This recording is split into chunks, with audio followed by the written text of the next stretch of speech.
Hello, today I'm going to teach you about the past continuous tense in English. Can you tell me a sentence in the past continuous?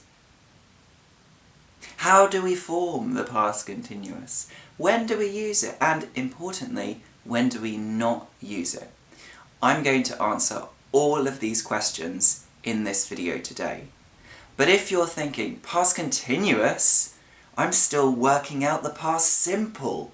Then stop here and watch this video instead first. Then come back to me here and I'll teach you about the past continuous.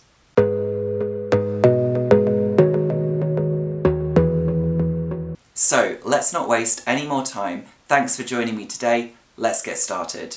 The past continuous, also called the past progressive, so if you hear that, they are the same thing. Now, first of all, let's learn about forming the past continuous. So, how do we make a sentence with the past continuous? We need two things. Was or were, so our past form of the verb to be, and an ing form of a verb. For example, who was she speaking to just now? So we've got was and we've got speaking with the ing on the end. Now, we're going to look at the spelling of ing verbs because it's not as simple as just adding ing. Sometimes there are more complications.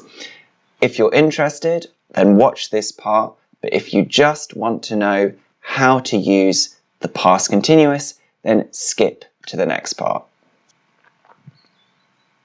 So here I have a beautifully made table, if I don't say so myself. So in the first column, we have our rule. In the second column, the infinitive form of the verb. And in the third column, the ing form. So let's look at the first rule. This is the general rule. Most verbs, we simply take the verb and add ing. Here are three examples of that. Kick, walk, cry. Kicking, walking, crying. We don't have to change them in any way. We just add ing. Now, let's look at our first exception. Verbs ending in E. If your verb ends in E, first we take away the E and then we put ing. For example, use or care. They become using and caring without the E. So if it ends in an E, take away the E and add ing.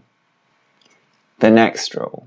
However, if your verb ends in two E's, EE, or YE or OE, then we don't take away the E. Only in those cases. For example, free. That ends in two E's, so we don't take away the E. We just add ing, freeing. Or die. Die ends in YE. Now, I know what you're thinking. This is not die. This is die to mean change the colour of your hair or change the colour of your clothes. I maybe dye my hair pink if I am totally crazy, or I might dye the colour of my clothes. Like recently, I dyed my jeans black. So this dye is spelled D-Y-E, and because there is Y-E, we don't take away the E. We just add ing. Die, dyeing. And finally, canoe, that little boat, usually made of wood, that you can go in to go on the river and boat. That is a canoe, and we can use it as a verb. Canoe, canoeing. Because there is OE, we don't remove the E. So our next rule is about verbs that end in a consonant, vowel, consonant. Now, first of all, in case you don't know what a vowel or a consonant is, there are 5 vowels in the English alphabet, A, E, I, O, U. All the other letters are consonants. So with the word stop. It ends in TOP, consonant, vowel, consonant, TOP. And because it has this structure, we double the final consonant. The final consonant is P, so we double that. We add another P to make stopping with two Ps. Now, some learners might think this will change the pronunciation if we have one P or two P, but it doesn't in English. The pronunciation of the P is the same if there's one or if there's two. Stop, stopping. It's just important for the spelling that we add the other P. We can see the same thing with plan. The last three letters are L-A-N, consonant, vowel, consonant. So we double the N on the end to make planning. Here, below, in red, we can see two words that don't have consonant, vowel, consonant. Earn ends in A-R-N, vowel, consonant, consonant. So in this case, we don't double the N on the end.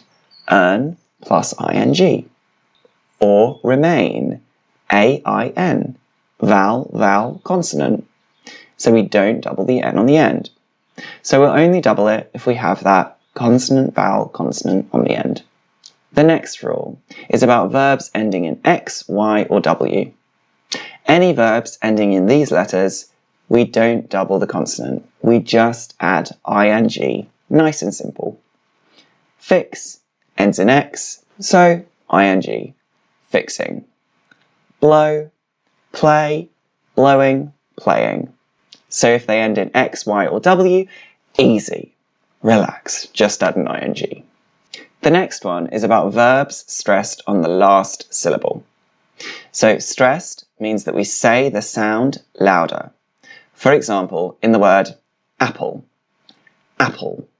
Apple has two syllables, and we stress the a. So we stress the first syllable, apple. Not apple, apple. Now, words that are stressed on the last syllable, we double the consonant. Regret. Regret is stressed on the last syllable. It's not regret, regret. It's regret, regret. So we add that double T. Regretting. The same with prefer. Prefer. We stress the fur. It's not prefer, it's prefer. So it becomes preferring with double R. However, what about the verb offer? Offer is stressed on the first syllable, offer. Not offer, offer. So we don't double the R, offer. And the same with visit. Visit is stressed on the first syllable, not visit, but visit. So we don't double the T. Now remember, this rule is combined with the rule about having a consonant, vowel, consonant. So both of these things need to be true. You must have a consonant, vowel, consonant on the end, and the last syllable must be stressed. And in that case, you can double it. If you look at stop or plan, they are one-syllable words. So the last syllable is stressed. The only syllable is stressed. So it still fits that rule. Now, the next one is verbs ending in IE. Any verbs that end in IE, we're going to remove the IE. We're going to add a Y and the ing. For example, die. This time it is the die. So we take away the IE and we add ying. Not ing, but ying. Dying. And the same with tie. Tie my laces. Tying. And the final rule is verbs ending in C. If the verb ends in C, then we'll add king on the end, not ing. For example, picnic or panic.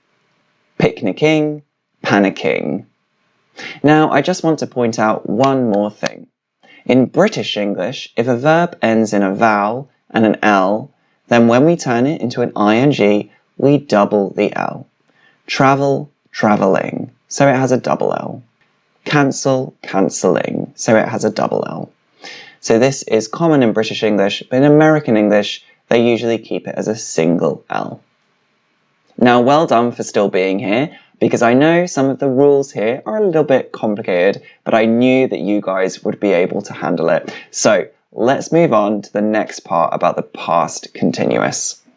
So first, let's quickly look at how to form a positive sentence. So we need our pronoun, of course. I, you, he, she, it, we, they.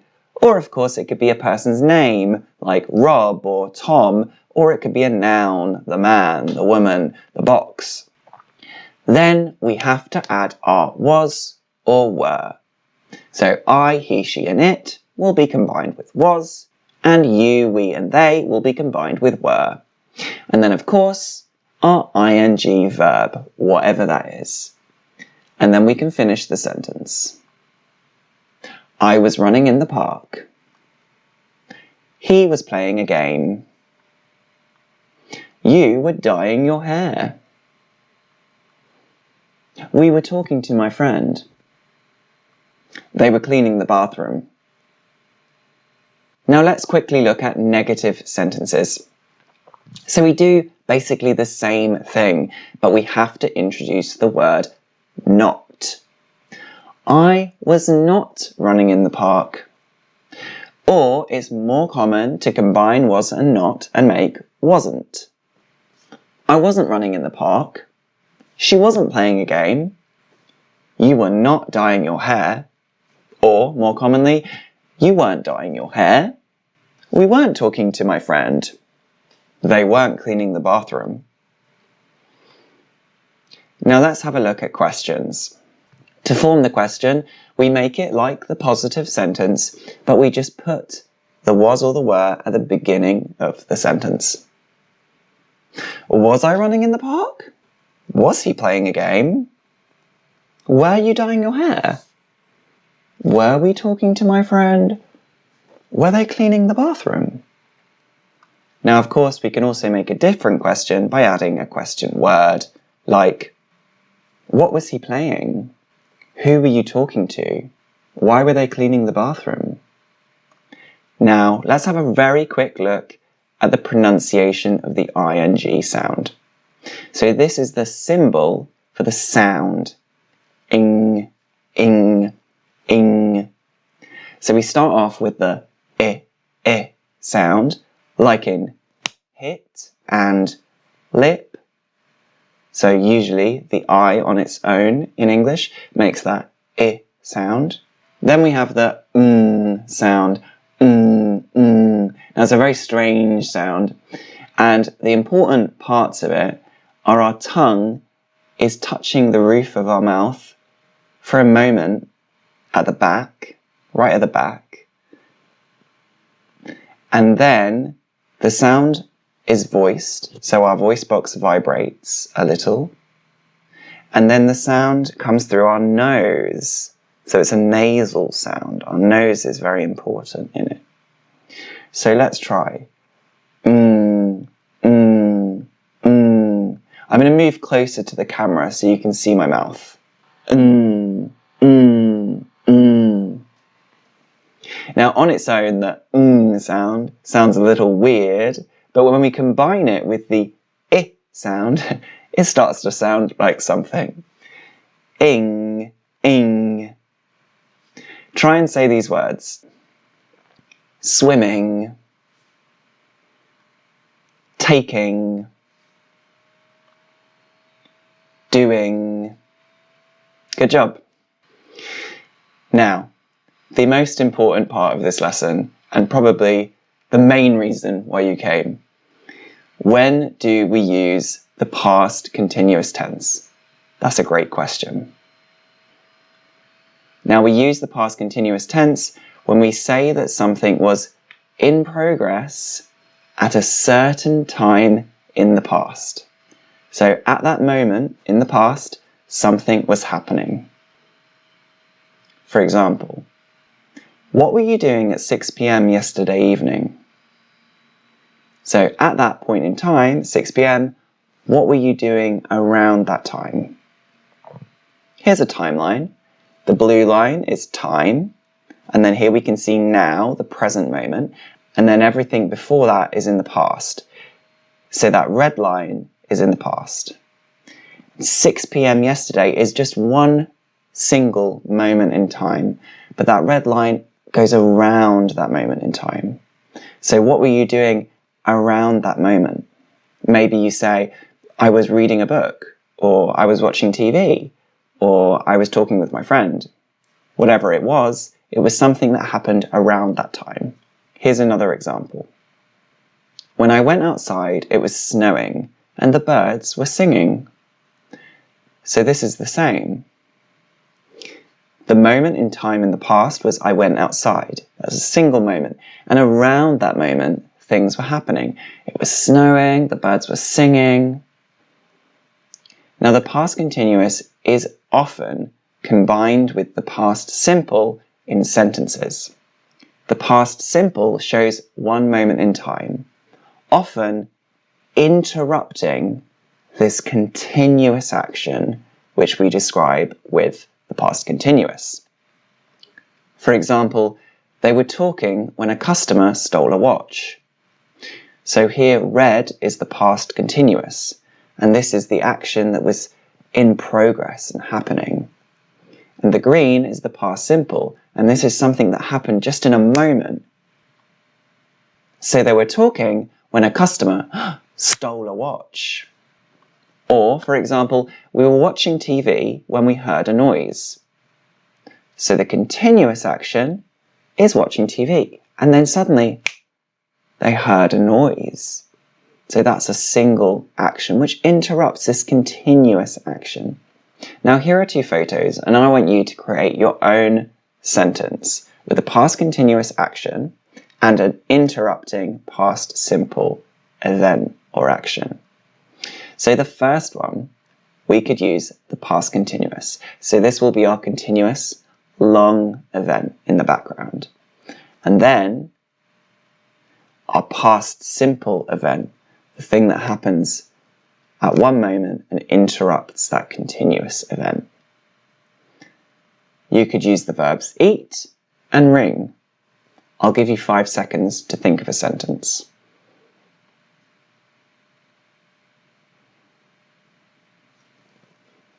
Okay, so here's my sentence. We were eating dinner when the phone rang. So I imagine you created something similar to this one. So we were eating dinner was a continuous thing, and then the phone rang. Beep, beep, beep, beep, which often happens at dinner, and it can be annoying. The phone is always interrupting us. How about these two pictures? Again, a past continuous event and a past simple interrupting event. You could try the verbs walk and see.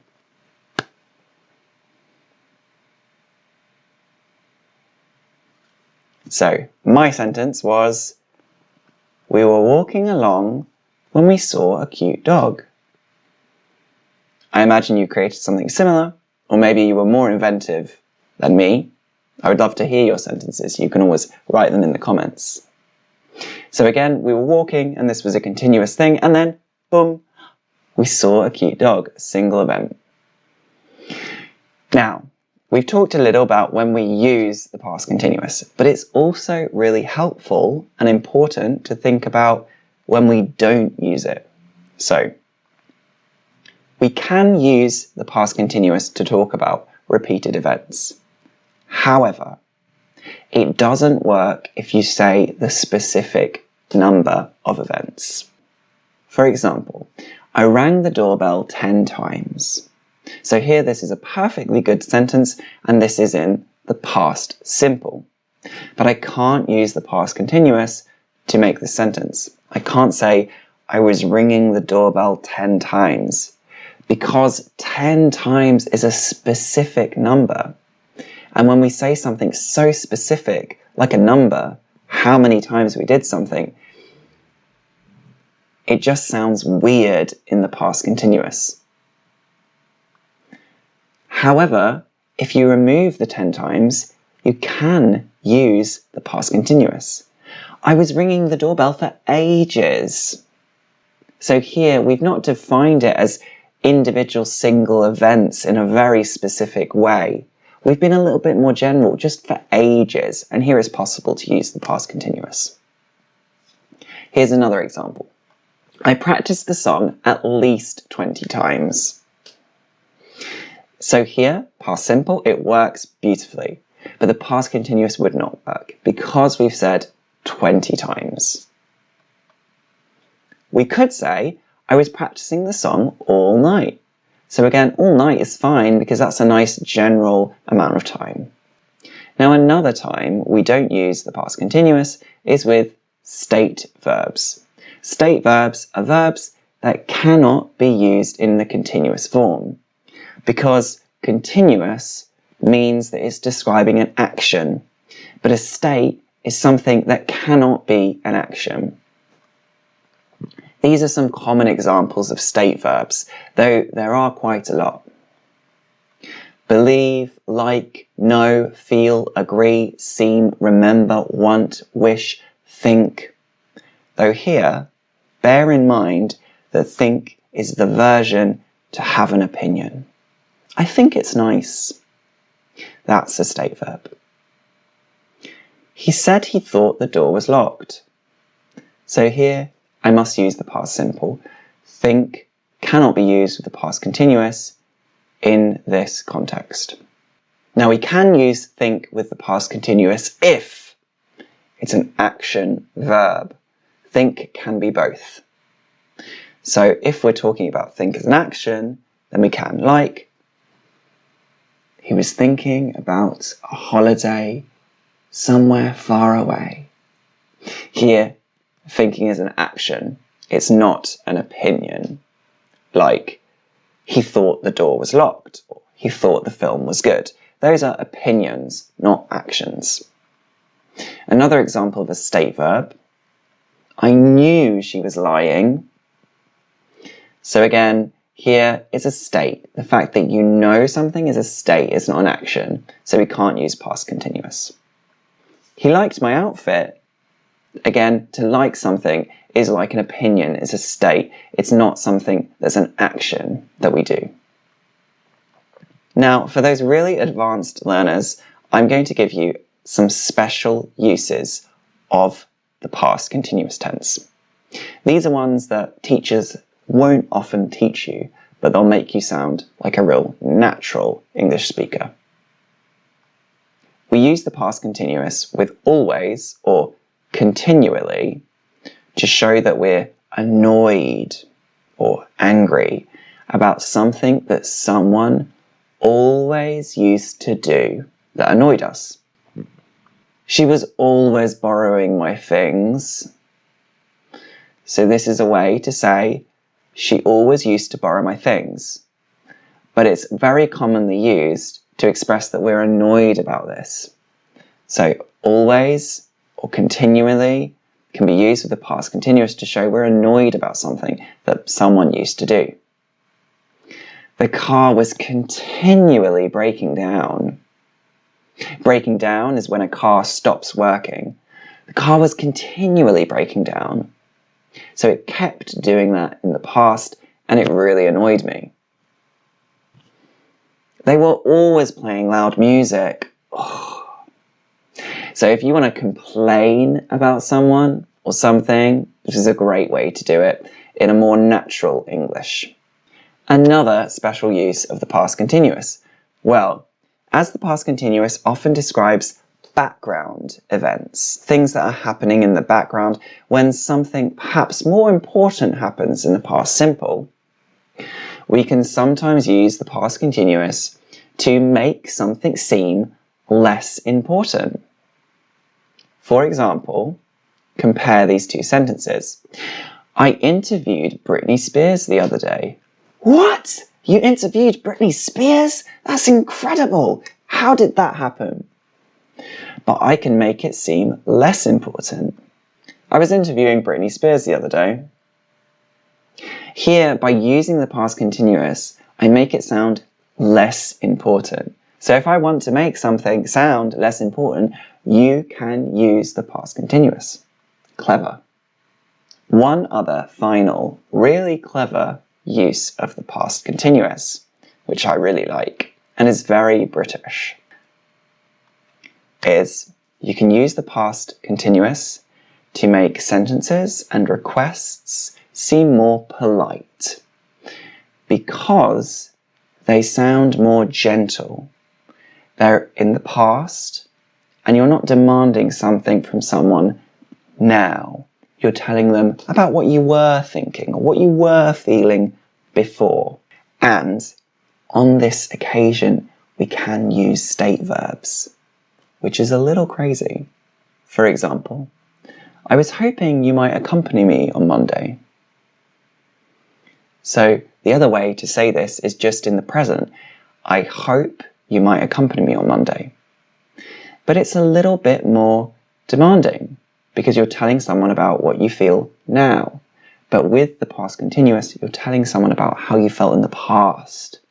But really, you feel it now too. You're just being more polite. I was hoping you might accompany me on Monday. Or, sorry to disturb you, I was needing to borrow a pen. Now this is really unusual because need in a continuous form is pretty rare. We almost never say that, but in this way we can do it.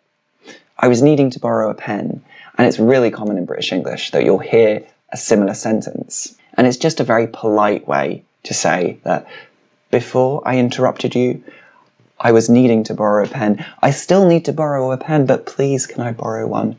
But it's okay if you don't have one, because we do like to be ridiculously polite in English. And finally, we were expecting it to be finished by now. So again, this is a little bit pulled back from we expect it to be finished. So that's another really nice way you can use the past continuous in English.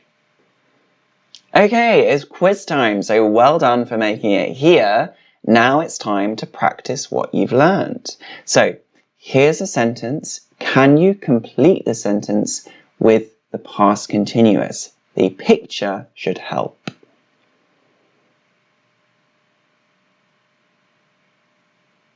The answer is, I was sleeping when he called. What about this one?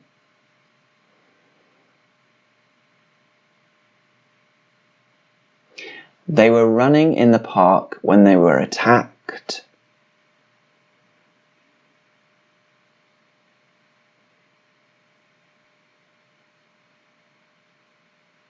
She was having her dinner when the TV stopped working. Now this one's a negative sentence.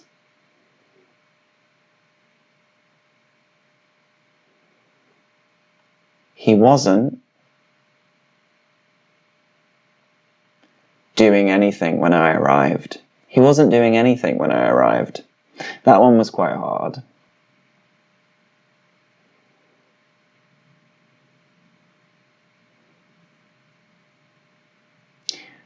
I was reading when someone rang the doorbell.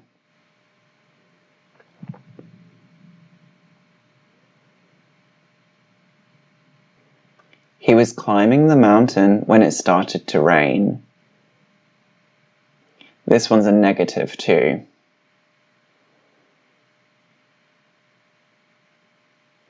The students weren't listening to a word the teacher said.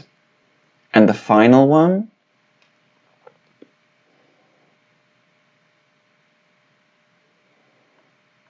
Was he playing nicely with the other children? Before you go, make sure to tell me your score out of 8 from the quiz in the comments below. Thank you very much for joining me today. Make sure to subscribe so you don't miss out on my future content. And click the notification bell and then you'll be told as soon as I release a video. You can also sign up to my mailing list, which is in the description below, and I will keep you updated about my courses, about my videos, and any discounts I have for my courses. If you want to book a class with me, go to my website, englishwitharchie.com, where you can find information there. Have a lovely day, and I will see you again soon. Bye!